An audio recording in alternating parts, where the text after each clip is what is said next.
Alright, so this is how the scene looks right now with all the lights that I duplicated. So this is the IES that we created in the previous clip, and I just duplicated this around over here and just changed the files until I was happy with the shape and the intensity of them, so no big deal there. And right now we need to light this garden up a little bit. So let's begin with these steps. So I'm going to use the same light that I've been using before. I'm just going to switch cameras here, and I'm just going to select this same light here and duplicate this down as a copy.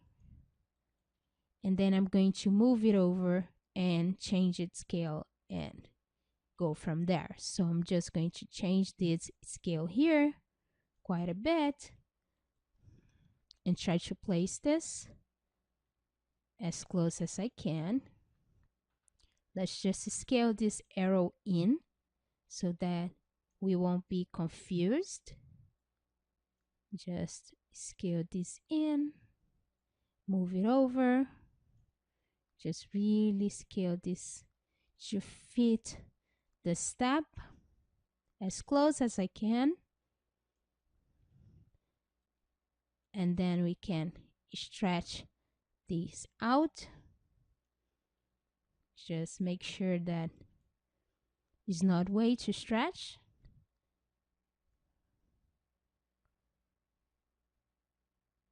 So just minor tweaks here and there. Okay, so I've got this. I want this to be very warm, so I'm going to lower this temperature quite a bit. And let's try a multiplier of 45 for this one. And just do a quick test render to see how this looks. Alright, so the process is pretty much the same for all the steps. So I'm just going to switch back to the front view and just duplicate this a couple of times as an instance this time, because we want every step to look the same. We don't want it to be different in color or intensity. And just duplicate this over as an instance. Just try to keep this as close to the step as possible, because the closer you get, the better the effect will be. So just do like that, and then scale this out and move it over. Just trying to match to the step as close as I can. And there you go. And just test render. Alright, looks great. Now, like I said before to you, I'm going to show you two techniques in order for you to have a lead object in your scene. The first technique is to make the geometry become an actual V-Ray light, and that's the technique we will cover right now. So, I'm going to switch this over, and we're going to do this with these garden lights here.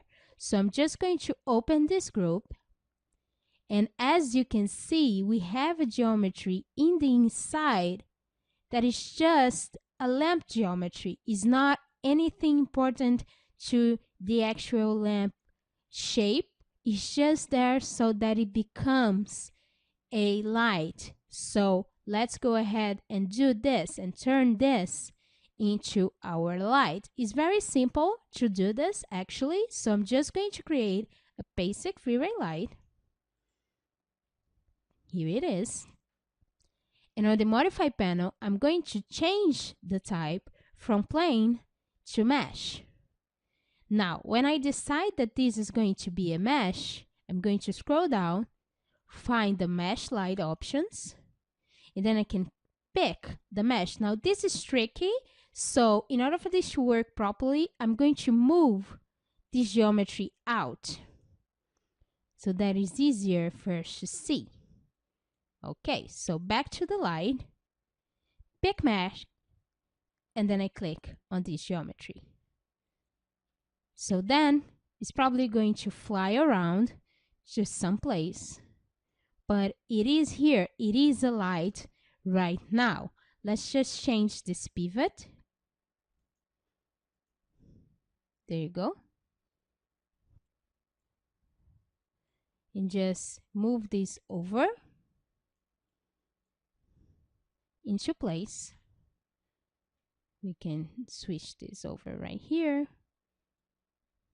and try to place it in the middle, and then lower this quite a bit. There you go. So this is within our object, and now we can just test render to see how this light looks. So we can't see much right now because we didn't turn these glasses into glass material. So let's go ahead and do that. Let's grab the glasses and just add the glass material to it. And now we can test render again. So there you go. We have an actual light working in there. Now, we want this to be visible. So let's change this option. Let's turn off invisible and let's play with the settings a bit. Let's try a multiplier higher than 45. I'm going to try 55 and test render.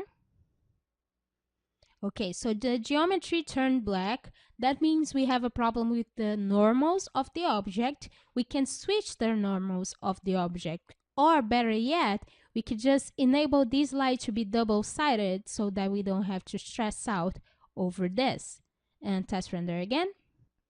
And there you go, looks perfect. Now, the best strategy here is just to attach this to the group and duplicate this again. Delete these other geometries and duplicate this around because it's just going to be easier and faster since this one is already a light geometry. Okay, so let's go ahead and do that. I'm just going to attach this to this group, then close it. And then real quick, we're going to switch to the top view and just delete these other lights here. And duplicate this again as an instance, of course. And then just delete the whole other side. Just duplicate this over, like so. And there you go. We have all these lights working for us, just doing a quick overall test render. Okay, looking good. In our next and final clip, we're just going to create a simple V-Ray camera in order for us to better choose a camera position for our final render. So see you guys then.